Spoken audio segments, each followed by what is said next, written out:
I expect in the next few days the newspapers will be almost solely focused on the Conservative Party leadership challenge, and there'll be a lot of attention paid to Robert Jenrick and to Kemi Badenoch as the two top runners in the contest.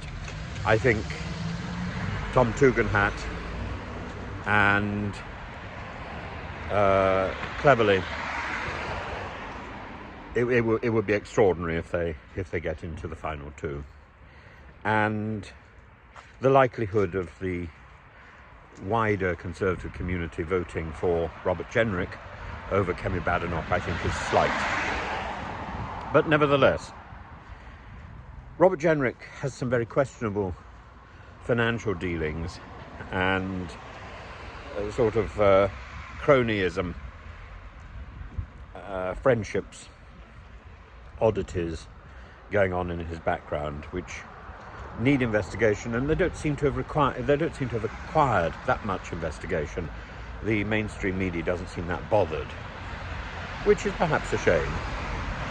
I think the painting over the cartoons is likely to figure heavily in the coverage that follows next week.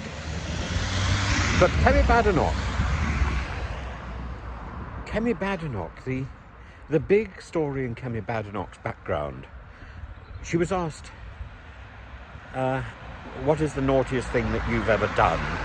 And she said, well, it isn't running through a field of wheat. Actually, what it is hacking into a Labour Party computer and changing the details so that, quote, they said nice things about the Tories. That computer was Harriet Harman's.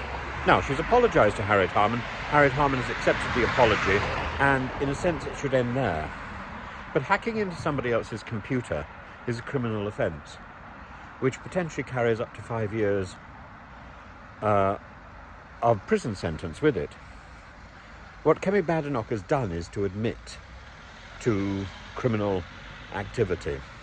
Now, it may have been just a wheeze, just for fun, but it is nevertheless symptomatic of what this person will do. And this person doesn't regard rules as a restriction. That's the point.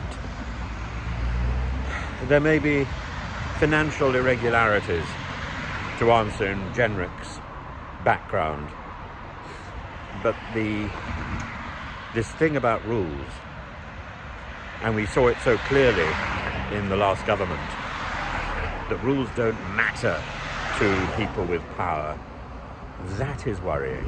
That is the most worrying story I can think of. I'd be really interested in your thoughts about it. I know I've mentioned the computer hacking before, so it's not a new story on this site, but it's something the mainstream media doesn't seem to take very seriously. I would take it very seriously. It's about character, not about an event.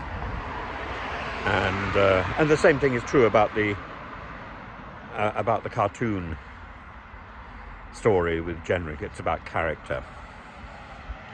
And you don't hear these stories from Tugendhat, and oddly you don't hear these stories from James Cleverly. What you hear from James Cleverly is his sort of laddish desperation to get along.